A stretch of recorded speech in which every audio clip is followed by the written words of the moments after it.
سورہ بقرہ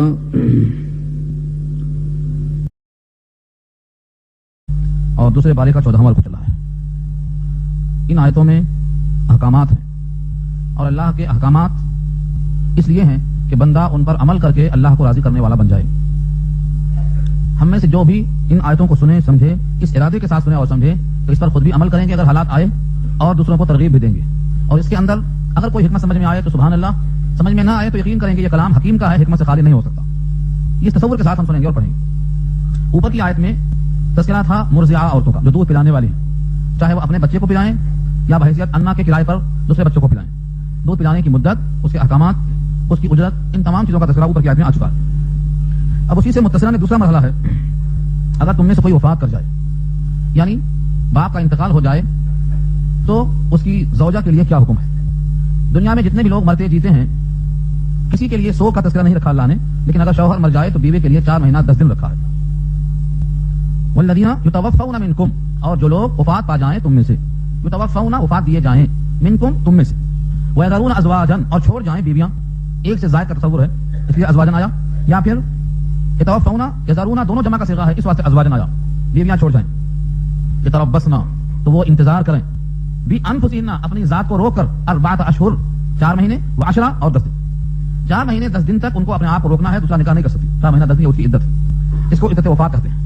طلاق کی عدت 3 ہے یا 3 مہینہ ہے, اگر وہ حاملہ ہے تو وضع حمل ہے, لیکن متوفی عنہا جس کا شوہر مر جائے اس کے لیے 4 مہینہ 10 دن ہے. اس میں ترک زینت لازم ہے. زینت سے مراد وہ چیزیں جو تزین اور خوبصورتی کے واسطے عورتیں استعمال کر سکتی ہیں ان تمام کو ترک کر دینا چاہیے, چاہے آنکھوں کا کاجل ہو, ہاتھ کی مہندی ہو, کپڑوں میں رنگ ہو یا کسی اور طریقے سے زینت کا انداز ہو, سب منع کر دیا. فَإِذَا بَلَغْنَ أَجَلَهُنَّ, پر جب پہنچ جائے وہ اپنی مدت کو, یعنی یہی 4 مہینہ 10 دن. لوگ اگر یہ سمجھتے ہیں کہ جو چاہے کرو تو پھر احکامات کیوں بیان کیا اللہ نے, کس کے لیے بیان کیا. ان احکامات کی پابندی اگر نہیں کریں گے تو وہ ہم نے خداوند قدوس کے احکامات کو ہلکا سمجھ لیا, اور کسی کے حکم کو ہلکا سمجھ لینا, تخفیف سمجھ لینا, یہ اس کی اہمیت نہیں ظاہر کرتا, یہ تو کفران نعمت ہوگا. اتنی بڑی عظیم کتاب اصولوں کے ساتھ ایسے انداز پر کہ ساری کائنات کو چیلنج کرنے کے حق میں ہے, کوئی اس کا بدل نہیں پیش کر سکتا. ایسی نادر بے نظیر کتاب, اس کے بعد بھی ہم اسے غافل ہیں, تو یہ احکامات میں خدا کی قدرت جلال سب نظر آتا ہے. فلا جناح علیکم فیما فعلنا فی انفسہن بالمعروف, جب 4 مہینہ 10 دن گزر جائے تو تم پر کوئی حرج نہیں ہے اس معاملے میں جو عورتیں کریں اپنی جانوں کے ساتھ دستور کے موافق, یعنی نکاح کر لیں. دستور کے موافق کیوں کہا؟ بالمعروف, حدیث میں آتا ہے عرفیت کا لحاظ کیا جاتا ہے, عرف عام کا لحاظ کیا جاتا ہے. اپنے دستور کے مطابق عرف عام کا لحاظ کرتے ہوئے وہ جب چاہیں جہاں چاہیں اب نکاح کرنے کی وہ مختار ہے. واللہ بما تعملون خبیر, اور جو کچھ تم کرتے ہو اللہ خبر رکھتا ہے. واللہ خبیر, اللہ باخبر ہے, بیچ میں ہے بما تعملون جس کو تم کرتے ہو, یعنی تم نکاح کرتے ہو یا روک کے رکھتے ہو, 4 مہینہ 10 دن عدت کا انتظار کرتے ہو یا نہیں کرتے ہو, زینت ترک کرتے ہو یا اختیار کرتے ہو, یہ تمام چیزوں کی خبر ہے. بخاری میں روایت ہے ام سلمہ کی, جب 4 مہینہ 10 دن گزر گیا تو انہوں نے غازہ منگوایا اور چہرے پہ اپنے مل لیا اور کہا مجھے زینت سے کوئی سروکار نہیں, لیکن مجھے اس آیت پر عمل کرنا ہے کہ میں نے 4 مہینہ 10 دن تک زینت اختیار نہیں کی تھی اور اب زینت کا اللہ نے حق دیا ہے تو میں یہ عملی اظہار کر رہی ہوں. غازہ چہرے پہ مل لیا, ام سلمہ کا تذکرہ ہے بخاری کا. تو معلوم کیا ہوا, غرض ہو نہ ہو, دوسرا نکاح کرنا ہو نہ کرنا ہو, حکم یہی ہے. ترک زینت کیوں منع ہے؟ تاکہ کسی کو دعوت دینا, پیغام نکاح دینے کی ضرورت نہ ہو اس کے غم کی وجہ سے. اور 4 مہینہ 10 دن کے بعد زیبائش اس لیے جائز ہے تاکہ کسی کو نکاح کا پیغام دینا ممکن ہو, یہ اس کی وجہ ہے. یہاں سے ایک بات اور سمجھ میں آئی کہ اگر کوئی عورت مطلقہ ہو جائے, متوفی عنہا زوجہا, جس کا شوہر مر جائے, اس کو متوفی عنہا بولتے, متوفی عنہا زوجہا جس کا شوہر چلا جائے, آج اس ماحول میں اس کا کوئی وارث نہیں, لا خیرہ. نبی صلی اللہ علیہ وسلم نے ساری عورتوں سے نکاح کیا تو سب کی سب بیوہ تھیں سوائے ایک, حضرت عائشہ. حضرت عائشہ رضی اللہ تعالی عنہا سے نکاح ہوا ہے جو کنواری تھی, صرف وہ ایک. حضرت سودا سے نکاح ہوا, وہ بھی متوفی عنہا زوجہا تھی یا مطلقہ تھی. جناب خدیجہ سے نکاح ہوا تھا, وہ 2 شوہروں سے بیوہ تھی, ایسے نہیں 2 شوہروں سے بیوہ. پہلا نکاح خدیجہ سے, دوسرا سودا سے, تیسرا عائشہ سے. اس کے بعد جتنے بھی نکاح ہوئے آپ کے 52 سال اور 63 سال کے بیچ میں ہوئے, سب بیوہ. کیوں؟ امت کو ترغیب بھی ہوگی کہ بیوہ سے نکاح کرنا نبی کی سنت ہے, اور بیواؤں کا تحفظ بھی ہوگا, ان کی نگہداشت بھی ہوگی, ان کی خبرگیری بھی ہوگی. اور ساتھ ساتھ ایک عورت کتنے مسائل بیان کرے گی؟ نبی صلی اللہ علیہ وسلم کے راتوں کے مسائل کو عورتوں میں عام کرنے کے واسطے زیادہ عورتوں کی ضرورت تھی, اس لیے آپ نے انتخاب فرمایا. اور سیاسی لحاظ سے بھی ابو سفیان کی بیٹی سے نکاح اس واسطے کیا گیا, ابو سفیان سلطنت کو بیٹے, جب ان کی بیٹی سے نکاح ہوگا وہ سسرا بن جائیں گے, اور سیاسی لحاظ سے, دستور کے لحاظ سے ان پر برتری کا تخوف کا اظہار ہوگا, کافروں کی جگہ ڈھیلی ہو جائیں گی. اس قسم کے بہت سے عنوانات ہیں اس کے اندر. نبی صلی اللہ علیہ وسلم نے کر کے دکھایا ہے, مگر کس کے لیے ہے؟ جو نبی کے چاہنے والے ہیں وہ بھی آج صرف کنواری ہی سے نکاح کریں گے, ان کو بیوہ نہیں چاہیے. نبی کو بیوہ چاہیے, نکاح ہوا, مگر ان کے چاہنے والوں کو بیوہ کی ضرورت نہیں ہے, وہ کھاتی ہے. اسلام کے خلاف ہے. ترک زینت 4 مہینہ اس لیے تھا کہ عدت کا احترام ہو. 4 مہینہ 10 دن کے بعد زینت اختیار کرنے کا حکم ہے اس لیے تاکہ دوسروں کو نکاح کا پیغام دینا آسان ہو. اگلی آیت دیکھ لو, اس کے بعد یہ آ رہی ہے. اس ترتیب کا لحاظ کیا ہے اللہ ہے. والذین, یہ پوری آیت ہو گئی. اب آگے فرمایا ولا جناح علیکم فیما عرضتم به من خطبۃ النساء او اکننتم فی انفسکم. یہ کس کے تعلق سے؟ جو عورت 4 مہینہ 10 دن عدت میں ہے اس کو نکاح کا پیغام نہیں دے سکتے,